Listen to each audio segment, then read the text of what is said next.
নমস্কাৰ, মই ডক্টৰ ৰজি দন্ত বিশেষজ্ঞ আৰু আপোনালোক সকলোকে মোৰ চেনেলৰ অন্য এটি ভিডিঅ'লৈ স্বাগতম জনাইছোঁ। আৰু নেহা চুতীয়াই কমেণ্ট কৰিছে যে ওপৰৰ আগৰ দাঁতত কি কেপ লগালে ভাল। তো আটাইতকৈ কথা মই কেপ কি প্ৰকাৰৰ কেপ আছে কেপকেইটাৰ বিষয়ে মই আপোনালোকক কৈ দিছোঁ। মেটেল কেপ PFM যিটো পৰ্চিলিন বেষ্ট মেটেল হয়, তাৰপিছত আপোনাৰ অল চিৰামিক জিৰকনিয়া আৰু এটা আছে চাৰ্কন হয়, যিটো জিৰকনিয়া বেষ্ট কেপে হয়, কিন্তু তাতে মেটেৰিয়েলটো ডিফাৰেঞ্চ থাকে। আৰু কোনটো কিমান ইয়াৰ্ছ ৱাৰেণ্টি সেইটো কৈ দিছোঁ। যিটো PFM হয় তাতে কোনো ধৰণৰ আমি ৱাৰেণ্টি দিয়া নহয়, তাৰপিছত মেটেল কেপতো কোনো ধৰণৰ ৱাৰেণ্টি দিয়া নহয়। তাৰপিছত যিটো আপোনাৰ জিৰকনিয়া হয় তাতে 5 ইয়াৰ্ছ আৰু 10 ইয়াৰ্ছৰ ৱাৰেণ্টি থাকে, আৰু যিটো চাৰ্কন হয় অলমষ্ট 15 ইয়াৰ্ছ 10 ইয়াৰ্ছ বা 15 ইয়াৰ্ছৰ ৱাৰেণ্টিৰ কাৰণে বনোৱা হয়।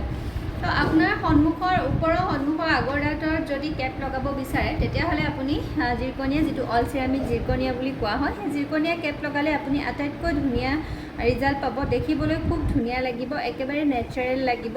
আৰু আপোনাৰ যি প্ৰব্লেমৰ কাৰণে আপুনি লগাইছে, ধৰক আপোনাৰ গেপ থকাৰ কাৰণে লগাইছে, নাইবা আপোনাৰ ধৰক দাঁতকেইটা অকণমান আগলৈ ওলোৱা একা বেকা আছিলে, তো সেইটো ঠিক কৰিবৰ কাৰণে অকণমান প্লেন কৰিবৰ কাৰণে, আৰু আপোনাৰ যদি দাঁত ভাঙিছে RCT কৰাৰ পাছত যদি কেপ লগাব বিচাৰিছে, বা আপোনাৰ দাঁতটো যদি সৰি গৈছে মিচিং টিথ ৰিপ্লেচমেণ্টৰ কাৰণে যদি আপুনি লগাব বিচাৰিছে, তেতিয়াহ'লে অল চিৰামিক যিটো জিৰকনিয়া কেপ হয় সেইটো আপুনি কোনো ধৰণৰ চিন্তা নকৰাকৈ লগাব পাৰে, খুব ধুনীয়া ৰিজাল্ট পাব।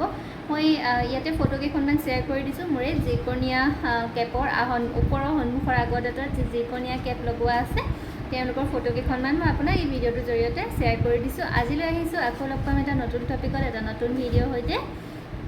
আপোনালোকৰ যদি কিবা কনফিউজন থাকে, কিবা জানিবলগীয়া থাকে, তেতিয়াহ'লে কমেণ্ট ছেকশ্যনত গৈ কমেণ্ট কৰিব। আৰু যদিহে এপইণ্টমেণ্ট ল'ব বিচাৰে তেতিয়াহ'লে ফোন যোগে কণ্টেক্ট কৰিব পাৰে।